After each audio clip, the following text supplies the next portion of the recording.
So as I told you before, nucleus accumbens is involved into the estimation of expected values. But this region is closely functionally connected to another important area. It's called orbitofrontal cortex. So on this scheme you see that red color indicates a close connection of the ventral striatum of the nucleus accumbens with the orbitofrontal cortex. And orbitofrontal cortex is a key structure in decision making and also in the evaluation process during the decision making.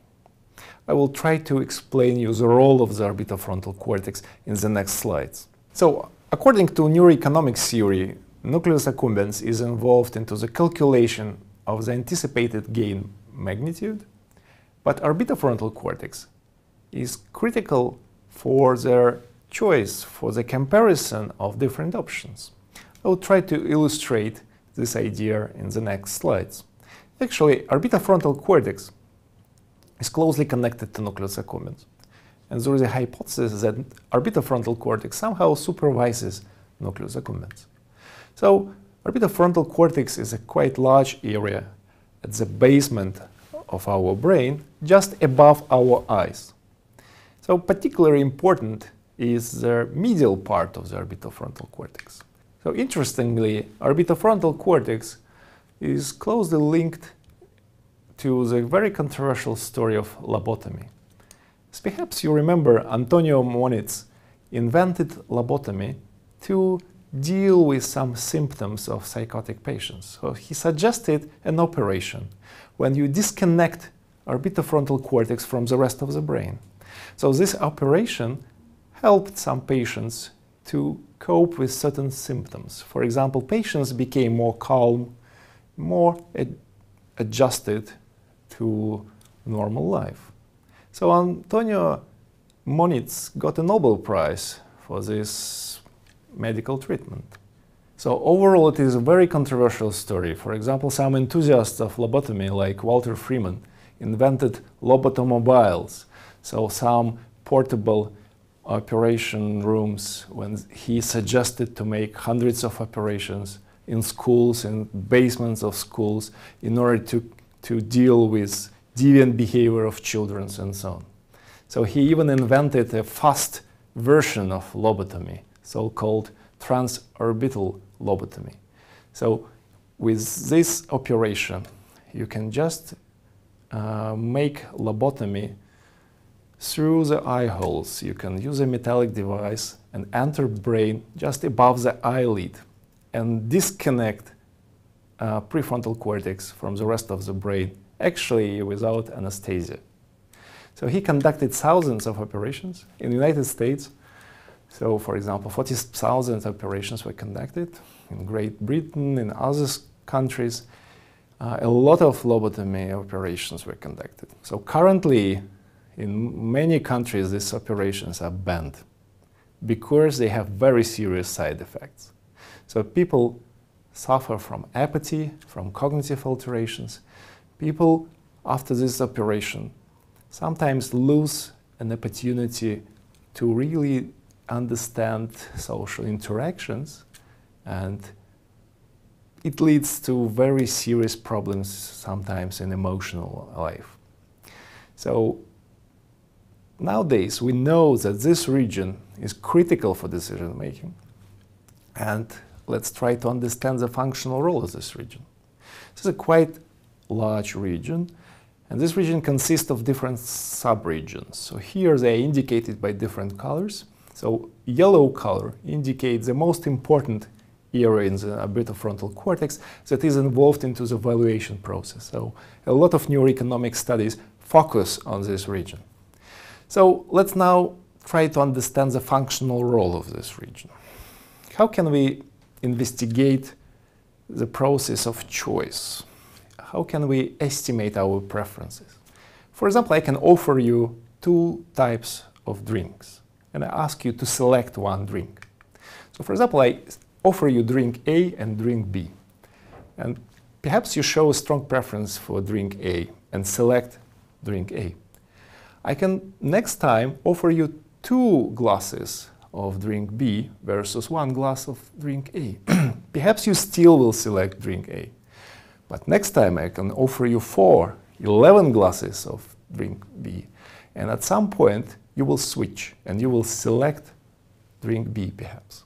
So I can actually, with this procedure, estimate your preferences. For example, you will be indifferent between 2 drinks if I will offer you 1 glass of drink A versus 3 glasses of drink B. So with this procedure, I can estimate your preferences. You can actually apply the same procedure to monkeys. So you can indicate drinks A and B by different colors. So drink A will be indicated by blue color, drink B will be indicated by red color. So in this case, monkey can select between 1 drop of juice A and 3 drops of juice B. So we can measure preferences of monkeys. And this graph you see that monkey will always select drink B if it is offered by 6 drops of juice B versus 1 drop of juice A. And monkey will never select juice B if it will be selected by only 1 drop of juice B versus 1 drop of juice A. So this monkey strongly prefer juice A. So what would be an ideal signal in the brain coding relative preferences for drink A and B? It should have a U shape. So relative difference is highest for offers on the left of this graph. So animals always prefer drink A on the left side of this graph. And relative values are highest for the choices in the situation on the right side of this graph. So monkey always select drink B. So ideal signal coding relative preferences would have this U shape. It will be maximum for offers on the left and on the right of this graph. So let's make a look to the behavior of neurons in the orbitofrontal cortex of the monkey. So black graph indicates the proportion of choice B.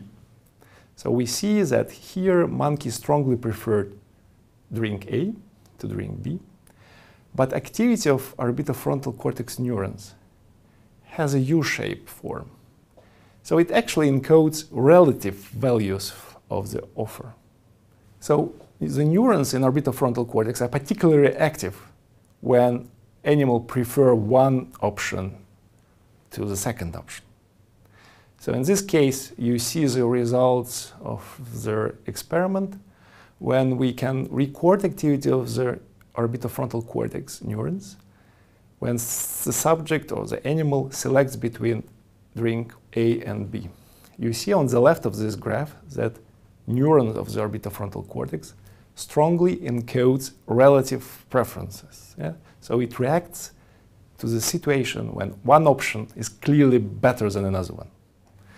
If we will exchange drink A to the drink C, that is even less preferred than drink B, how would this neuron react? So at the center of the slide, we see that the activity of this neuron is reorganized, and now this neuron codes the relative preferences for the drink B and C. So activity of this neuron is not dependent on the specific pair of options. It's more abstract. It simply compares two options and reacts when one option is clearly better than the second one.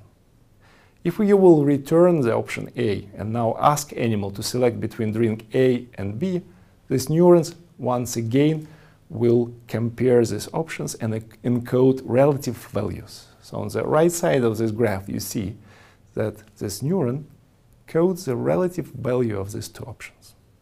And this neuron is particularly active when one option is better than another one. So orbitofrontal cortex plays a key role in the processing of rewards. It integrates multiple sources of information and it compares different options and derives a final value signal. So perhaps this region is closely linked to another very important region, prefrontal cortex, dorsolateral prefrontal cortex. We will discuss this brain region and the functional role of this brain region in the follow-up lectures. This region actually is involved into the cognitive control. And there is a hypothesis that orbitofrontal cortex somehow supervises nucleus accumbens. So overall, orbitofrontal cortex is involved into the calculation of the relative values of the options available for our decisions. Interestingly, some studies show that activity of this region is modulated by marketing. I will give you one example. Can you predict the quality of this wine? So you see the price, perhaps you will think that this is a relatively good wine. Now please estimate the quality of this bottle. So perhaps price is too low and you will think that this is a not very good wine. But in fact, these are two identical bottles with different prices. So normally price affects very much our expectations about the quality of the wine. So this phenomena was studied by neuroeconomists. So Hilke Plasman asked subjects to swallow drops of wine inside of the fMRI scanner. And the same wine was sometimes cued as a cheap wine, cost $5, sometimes as quite expensive wine with a price of $45. So she actually used two different types of wine, and in both cases the same wine was cued as very expensive or quite cheap. And she asked subjects to swallow the drops of wine inside of the scanner. She also measured how much subjects liked this wine. So as you see on the right side of the slide, the same wine presented as very expensive wine was estimated as more tasty and nice by students. It was liked more. So if the same wine was presented as a cheap wine, it was liked much less.